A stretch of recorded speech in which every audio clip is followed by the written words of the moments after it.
Delatado. Não é também. Passa a palavra da Naia Rodrigues, que é militante de capacitação. Maravilhosa! Pessoal de Santos presente. Pessoal, traz todo mundo, tá? Deu calor. Porque falar depois do professor Eduardo, né, é um desafio, mas é uma alegria de poder conversar sobre temas tão importantes para o fortalecimento tanto da luta antimanicomial como da transformação social que a gente precisa nesse país. Primeiro eu vou falar quem eu sou, de onde eu vim.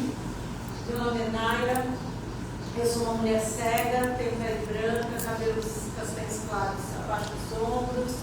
Eu sou fonoaudióloga. Eu hoje tenho a honra de atuar como fonoaudióloga do CAPS Infanto Juvenil, no município de Santos, está aqui o departamento todo. E é maravilhosa. Tive a oportunidade de ser gestora de um CAPS 3 Infanto Juvenil. Na verdade, nós montamos esse CAPS, fiquei 6 anos à frente do CAPS-I, modalidade 3. Foi uma das grandes experiências da minha trajetória profissional, mas na verdade a minha trajetória ela chega na saúde mental depois já de 20 anos como trabalhadora do SUS, no campo da reabilitação e militante no campo dos direitos humanos, que esse ano completo 37 anos de militância e 28 anos, exatamente hoje, 28 anos de Sistema Único de Saúde. Então, e hoje falar nesse congresso, aí o professor Eduardo, que não me deixa mentir, o quanto se lutou e se luta para a gente debater a questão das deficiências, dos direitos humanos no campo da saúde mental, não é mesmo, professor Eduardo? E é isso que ele fala, uma paciência histórica, né? Para que a gente conseguisse chegar até aqui. E estou muito feliz de hoje estar nesse congresso, no 10º congresso da Abrasme. Em 2021 nós conseguimos incluir no Estatuto da Abrasme, além da luta manicomial, a luta anticapacitista, antirracista, dentro do Estatuto da Abrasme como missão. Então, é desse caminho que a gente está, né? Hoje, além de trabalhadora do SUS, do CAPS, eu também sou coordenadora do grupo temático de deficiência e acessibilidade da Associação Brasileira de Saúde Coletiva, da Abrasco, represento a Abrasco no Conselho Nacional de Direitos da Pessoa com Deficiência e faço parte do Comitê Estratégico da Política Nacional de Cuidados, que é o Comitê da Sociedade Civil para a implantação do Plano Nacional de Cuidados, Plano Brasil que Cuida. Então, de tudo isso, resumindo, eu sou militante anticapacitista e antimanicomial e antirracista. E hoje eu queria pegar um pouquinho, né, a partir do que o professor Eduardo nos traz e do que eu ouvi aqui no grande debate pela manhã, isso foi me remetendo a algumas questões que eu tenho pensado nos últimos anos, que é a questão da sociedade, da produção, que oprime corpos e mentes e comportamentos e causa a morte simbólica de uma grande parte da nossa sociedade, né? Falando do recorte das pessoas com deficiência, né? É o segmento populacional que sofre mortes simbólicas cotidianamente por sermos vistos como pessoas de menor potencial produtivo numa sociedade capital, numa sociedade que produz. Tudo a gente tem que produzir. A gente produz conhecimento, a gente produz arte, a gente produz capital no mercado, a gente produz produto, a gente produz cuidado, né? Então, a ação de produzir, ela está intrinsecamente relacionada com a existência nesta sociedade. E as pessoas que não produzem? Ou que são vistas como pessoas que não produzem? Quem são essas pessoas? O que a gente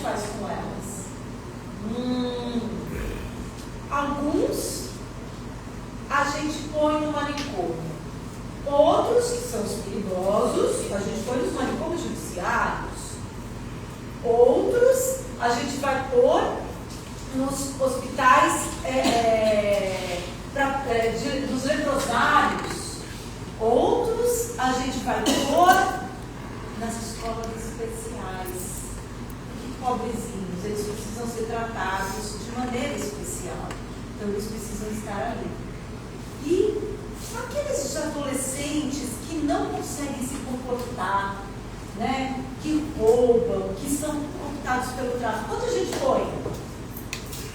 Antigamente era FEBEM, ABEM, São Paulo, agora é Fundação Casa, né?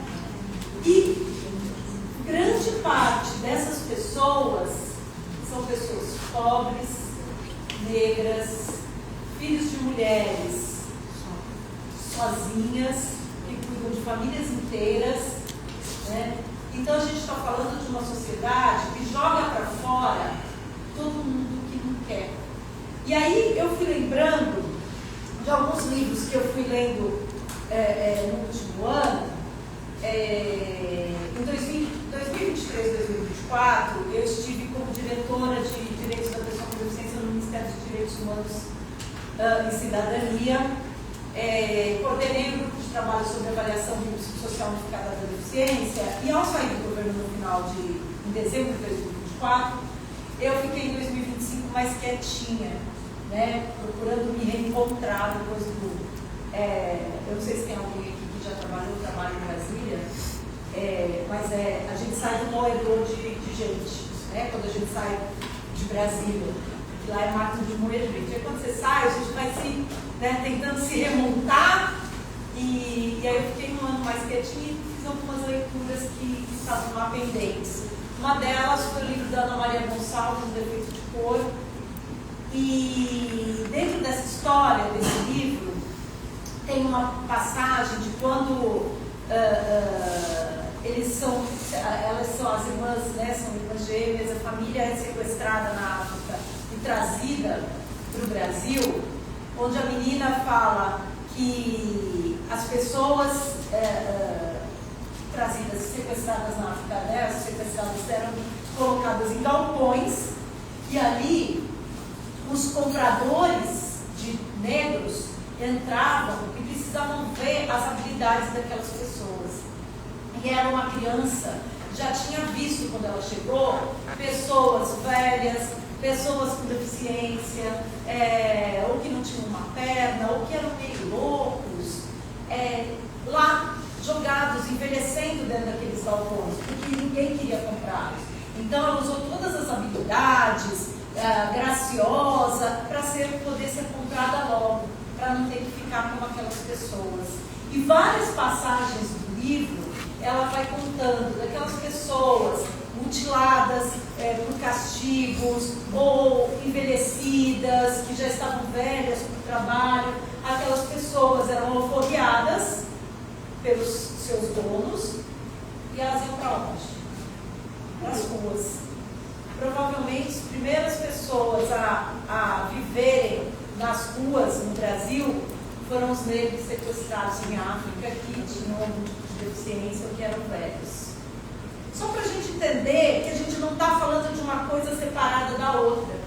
E aí, didaticamente ou propositalmente, as lutas foram sendo fragmentadas ao longo dos tempos. Então, aqui nessa caixinha é a luta antimanicomial. Aqui nessa caixinha é a luta, que hoje a gente chama de anticapacitista, mas não era esse nome. Ali naquela caixinha é da criança e do adolescente. Na outra caixinha é o combate ao racismo. E na outra é o feminismo. E aí a gente foi se acostumando a lutar em caixinhas. Mas isso não é nosso. A sociedade ela é coletiva. E ela só tem sentido, a luta social só tem sentido se ela for de fato diversa. Isso tem explicação, essa fragmentação, ela tem explicação também no colonialismo e no capitalismo, né? E aí eu me remeto a um outro livro do Eduardo Galeano, Veias Abertas da América Latina, um livro que para mim foi muito difícil de ler. É um livro denso, e cada vez que você vai vendo como foi a ocupação da América Latina, pelos europeus, depois herdada pelos norte-americanos, e como nós, né, historicamente, somos colonizados e somos treinados a sermos colonizados, né? Quantas vezes a gente está falando, a gente usa termos em inglês, ou em outras, 6-7, né? Agora o mercado fala, 6-7, vocês já ouviram? Então, 6-7. É legal a gente falar coisas em inglês, né? A gente está acostumado. A minha geração, fui adolescente na década de 80, a gente ouvia rádio, eu era da época do rádio, adorava ouvir rádio, e tinha a hora da tradução da sua música. E aí ficava tocando a música e o outro traduzindo. E é isso. E a gente foi gostando de ser colonizado. E porque a gente gosta de ser colonizado, a gente também gostou de ficar só na nossa caixinha. Então, por muito tempo, eu falei para vocês que eu tenho 37 anos de luta, né, de militância no campo dos direitos das pessoas com deficiência. Por muito tempo, a luta tinha que ser só naquela caixinha. Mas aí, vem o século XXI, vem uma série de legislações, né, que vão garantindo direitos, e vem a Convenção sobre os Direitos das Pessoas com Deficiência. E essa convenção, que foi aprovada na Assembleia Geral da ONU em 2006, em 2007, o Brasil assina como signatário, e em 2008 e 2009 passa pelo Legislativo e é aprovado pelo Decreto 186 do Legislativo, como emenda constitucional, e sancionado pelo presidente Lula em agosto de 2009, pelo Decreto 6949, como emenda constitucional. E o que a Convenção diz para a gente? Ela diz assim, que pessoas com deficiência, então ela vai conceituar o segmento populacional. Pessoas com deficiência são aquelas com impedimento de longo prazo, de natureza física, mental, intelectual ou sensorial, que em interação com as barreiras ambientais podem ter obstruída sua plena e efetiva participação na sociedade em igualdade de condições com as demais pessoas. Para o Estado brasileiro, constitucionalmente, essas são as pessoas com deficiência. E por que tem um nome mental ali? Vocês sabem? Por quê? Porque essa convenção foi construída por movimentos sociais de várias vertentes do mundo inteiro.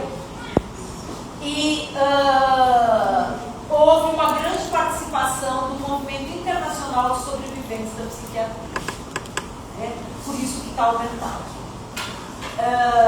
Então, nós, os movimentos sociais de direitos humanos, começamos a fazer a luta para a gente tentar discutir junto, né? Vamos falar de luta antimanicomial de fato para todas as pessoas? Porque eu vou contar uma coisa para vocês. Nós fechamos hospício, né? Fechamos bastante. Estamos tentando fechar os manicômios judiciários, né? Já fechamos alguns. Nós denunciamos tortura. Nós estamos indenizando as pessoas internadas nos leprosários, as pessoas vivendo com ranceníase. Estamos indenizando, como uma forma de justiça reparadora, os filhos separados das pessoas internadas nos leprosários. No entanto, continuamos aceitando pessoas com deficiência nas escolas especiais segregadas. Continuamos aceitando pessoas com deficiência em situações, em instituições de longa permanência. Eu sou do Estado de São Paulo, sou da cidade de Santos, como eu falei, do Estado de São Paulo. O Estado de São Paulo tem Casas André Luiz, Pequeno Cotolengo, que mais tem para lá? Enfim, estou lembrando desses dois que são os maiores instituições do Estado de São Paulo que abrigam pessoas com deficiência. Ninguém fala nada sobre isso. Os municípios pagam o transporte para as famílias irem visitar quinzenalmente seus filhos. Aí tem outra instituição em Atibaia, que é no interior, que tem várias pessoas que têm filhos lá, né? De Santos tem muita gente que tem filho lá, e o município pagando isso, o Estado pagando isso e ninguém questiona. Né? Será que de fato a gente conseguiu, a luta antimanicomial está atingindo todas as pessoas? Será que a gente assumiu esse desafio? Então, essa acho que é a primeira reflexão que eu proponho, né? Que não dá para debater luta antimanicomial sem luta anticapacitista. Não dá para debater luta antimanicomial e anticapacitista sem a luta contra o racismo, contra a misoginia e a luta anticapitalista. Né? A gente precisa compreender que a transformação que a gente precisa na sociedade é mais profunda, né? E talvez esteja na hora da gente avançar. Em termos de legislação, a gente tem no campo das pessoas com deficiência, além da Convenção, logo depois, a gente teve um plano de políticas públicas de promoção de direitos da pessoa com deficiência, que avança na educação inclusiva, na educação regular para pessoas com deficiência em todas as escolas. A gente avança na construção da rede de cuidados da pessoa com deficiência, rede de atenção psicossocial, as redes de cuidados em geral do Ministério da Saúde dentro do SUS. Em 2015 é publicada a Lei Brasileira de Inclusão, que é a legislação que, aspas, regulamenta a convenção, embora ela não fosse uma legislação que carecesse de regulamentação, mas ela regulamenta algumas, talvez ela detalhe melhor alguns artigos da convenção, avança pouco, né, no que diz respeito ao direito à identidade de gênero, ao combate, né, às múltiplas opressões, mas ela tem um avanço importante.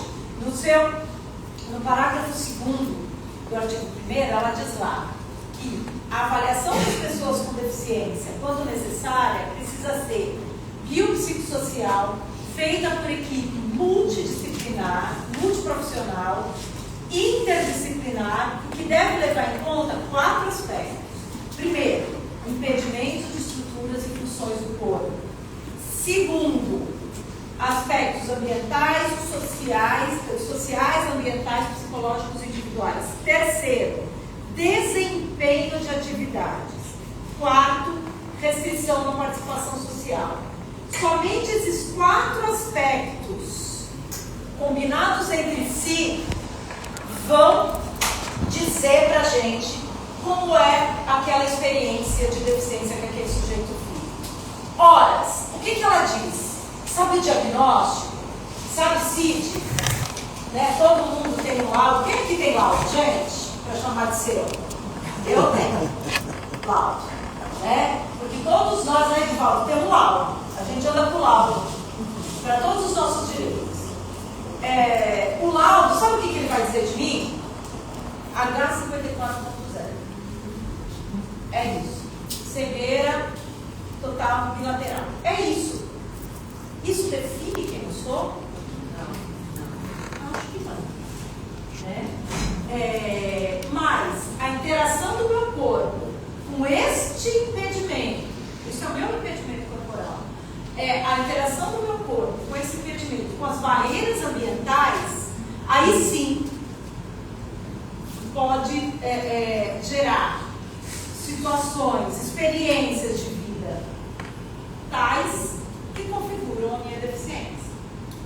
Né? Eu não vou tratar aqui das questões de tradução, porque nós temos uma questão.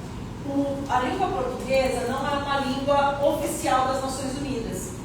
Então, quando sai um documento das Nações Unidas, ele sai em inglês, espanhol, árabe, mais, acho que é francês, né? Alemão e italiano, não é, mas não é português, não é língua portuguesa. Então, os documentos das Nações Unidas, para serem válidos, né, lidos por nós, eles precisam ser traduzidos. E a gente teve 2 traduções em tempos diferentes. A gente teve a CIF, a Classificação Internacional de Funcionalidade e Capacidade de Saúde, que foi traduzida pela equipe do Centro Brasileiro apoiador da OPAS no Brasil, da Faculdade de Saúde Pública, em consórcio com Portugal. Né? Então, a tradução é a mesma para todos os países de língua portuguesa. A convenção foi traduzida numa cooperação interministerial, Secretaria Especial de Direitos Humanos, na época, Ministério das Relações Exteriores, somente por brasileiros. Né? Então, por isso, as traduções são diferentes. Mas eu vou usar sempre o termo deficiência, ok? Para falar dessa interação. Então, a minha experiência de deficiência, Naira, ela é muito diferente.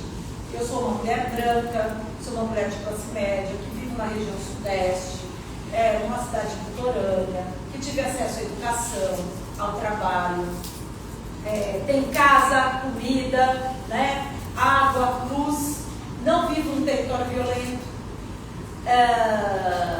e tenho acesso à tecnologia assistiva.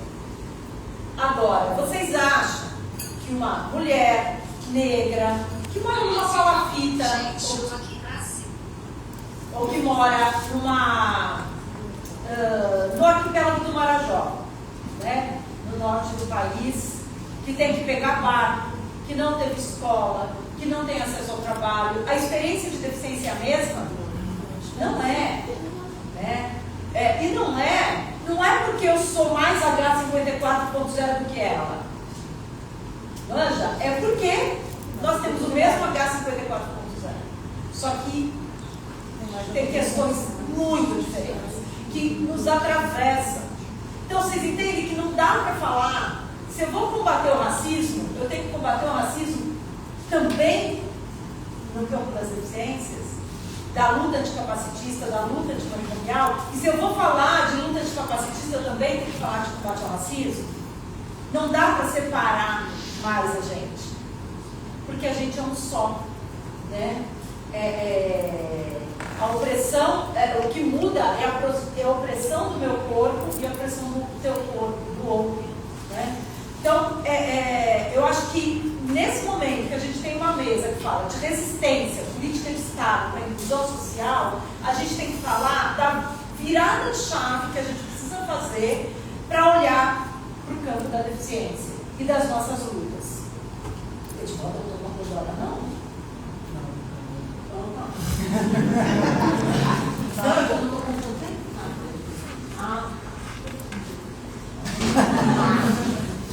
E então, porque assim, chave, né? Isso que eu estou falando.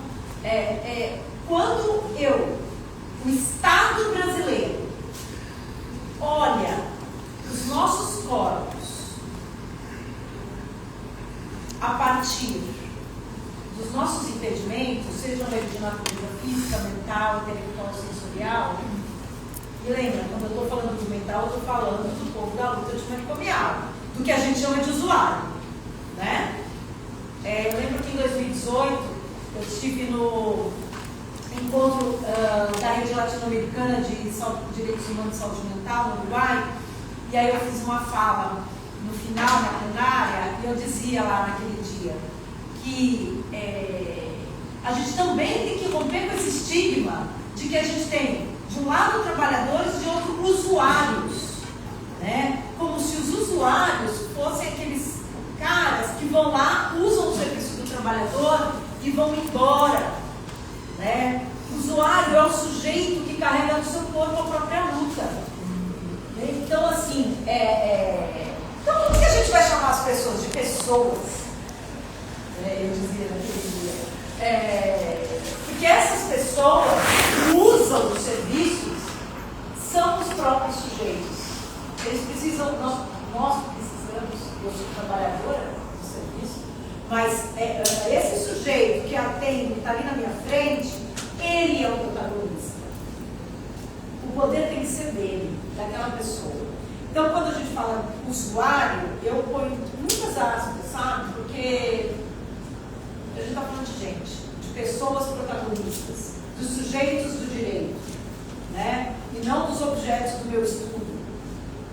Agora eu estava ali no simpósio de END, o Vanilson Torres estava dizendo, né, sobre o poder que muitas vezes o profissional exerce sobre os usuários, né?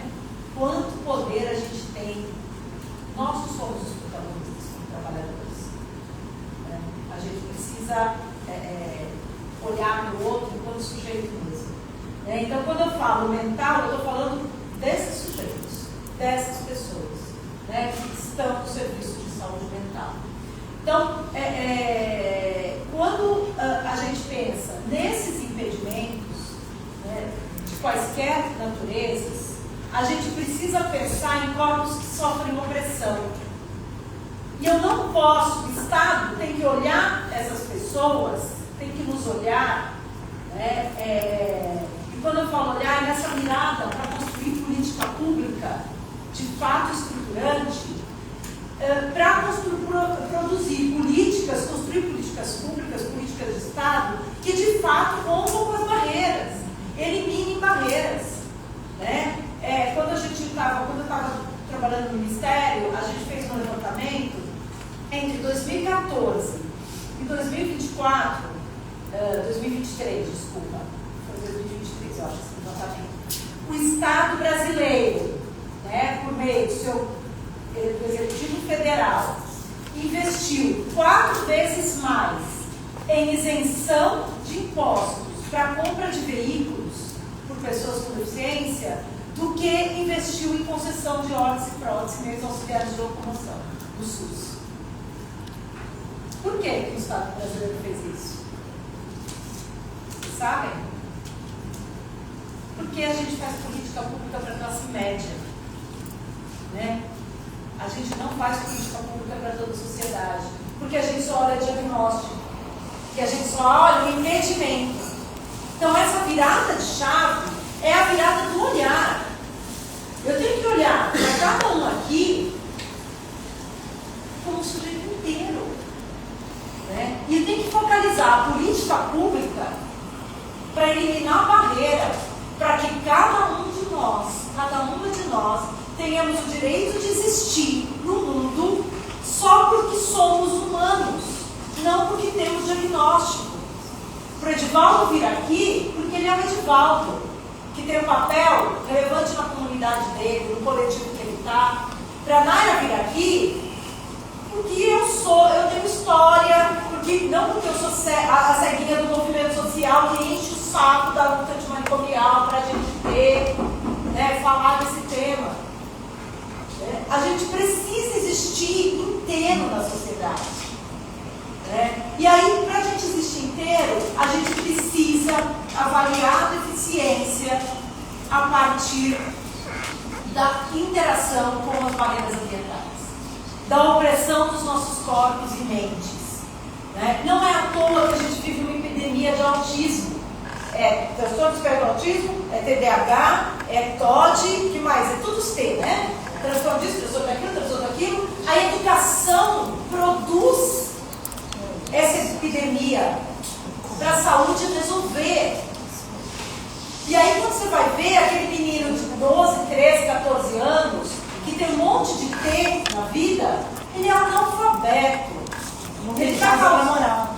Ele não tem casa para morar. Ele não tem casa para morar, né? A polícia quebra a porta da casa dele porque ele mora no meio da biqueira, para entrar lá, e porque a família é toda de gente negra, com uma mulher cuidando de 7 filhos. Sozinha. Sofrendo violência. E ele não aprende na escola porque ele é TDAH. Porque ele dorme na aula. Porque ele dorme na aula, né? Porque ele de noite ficou vendendo bala no sinal. Ouviu o pai bater na mãe a noite inteira. É isso. Então é sobre isso que a gente está falando. É isso que a gente vive todo dia, né? Então, gente, isso que eu estou falando para vocês é quase que um apelo para a gente desfragmentar as nossas lutas. Né? Outro dia eu estava numa reunião e falei algo sobre a história das pessoas com deficiência.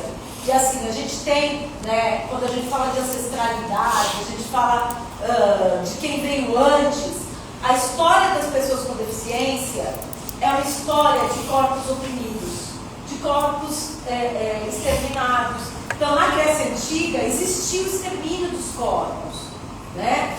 E depois, na Idade Média, existiu o enclausuramento desses corpos.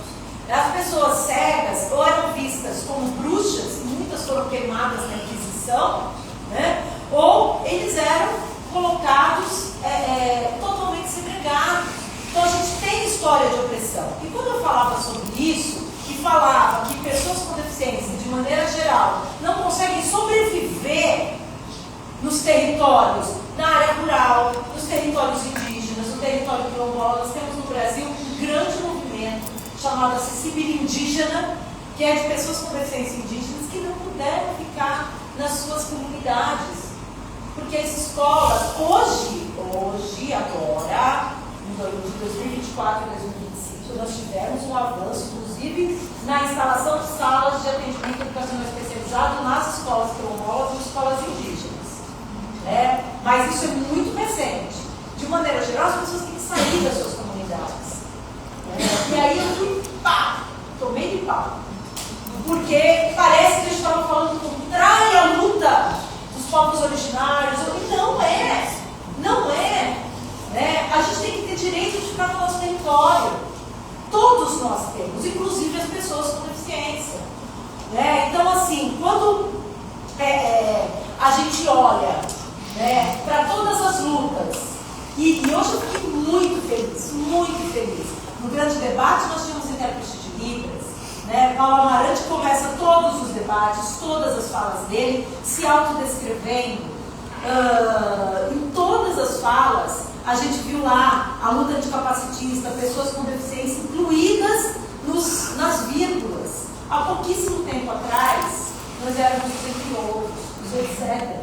Em todas as lutas, nas lutas feministas, nas lutas... Por quê? Porque nós estamos fora da lógica de produção, porque nós sofremos uma morte simbólica, cotidianamente, porque nós não estamos na lógica da produção. Né? E mesmo os movimentos sociais da segunda fase do século XX, que vieram crescendo, que são os movimentos feministas e os movimentos anticacistas, eles ainda acabam, muitas vezes, via de regra, na lógica da produção. Oi? Tá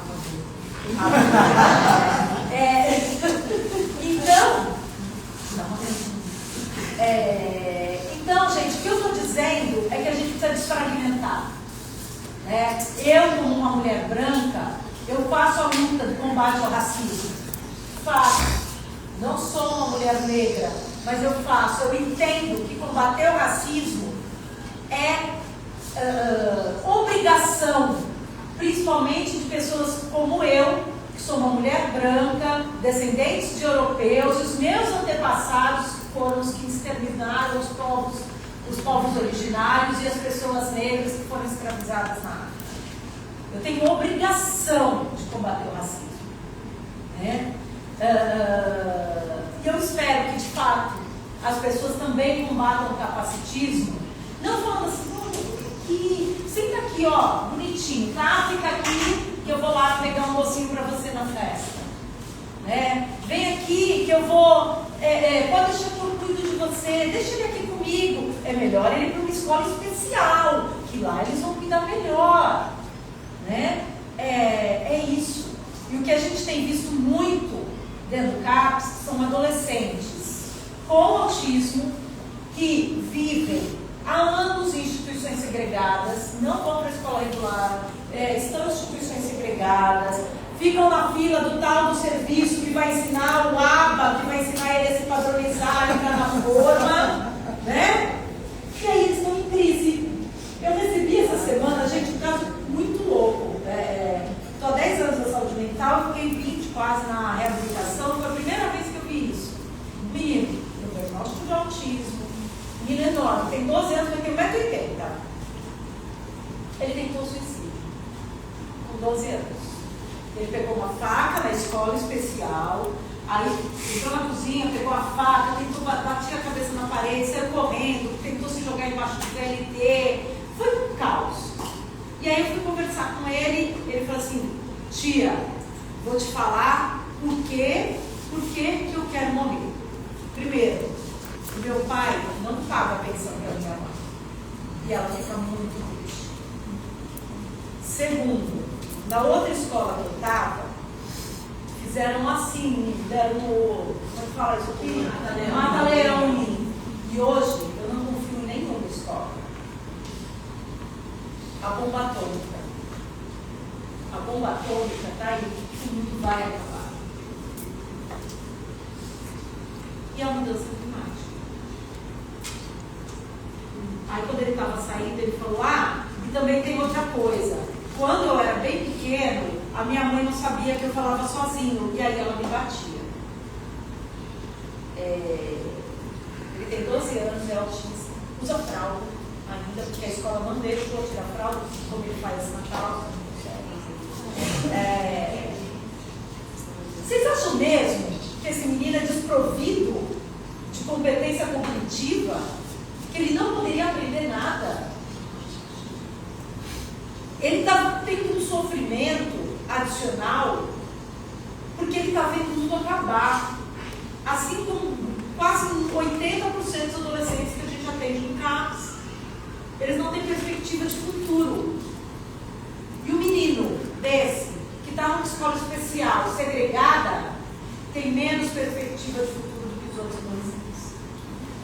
Então, acho que assim, com essa história eu vou encerrar e convocando vocês e pedindo para vocês, e chamando, convidando para a gente discutir mais sobre quanto nós somos oprimidos e como a gente precisa encontrar os nossos pontos de convergência nas lutas para construir uma luta por uma sociedade de fato que seja para todas as pessoas, onde cada um e cada um de nós que está aqui, nós tenhamos direito de sem estar nesse mundo só porque a gente existe. Não tenho mais e nem um apesar. Olha, até que ela é inteligente, apesar de ser cega. Olha, até que ele é até bonitinho, apesar de ser negro. Olha, entende? Não é mais assim. E não precisa ser mais assim. Então, vou definitivamente encerrando, agradecendo por vocês terem paciência de me escutar.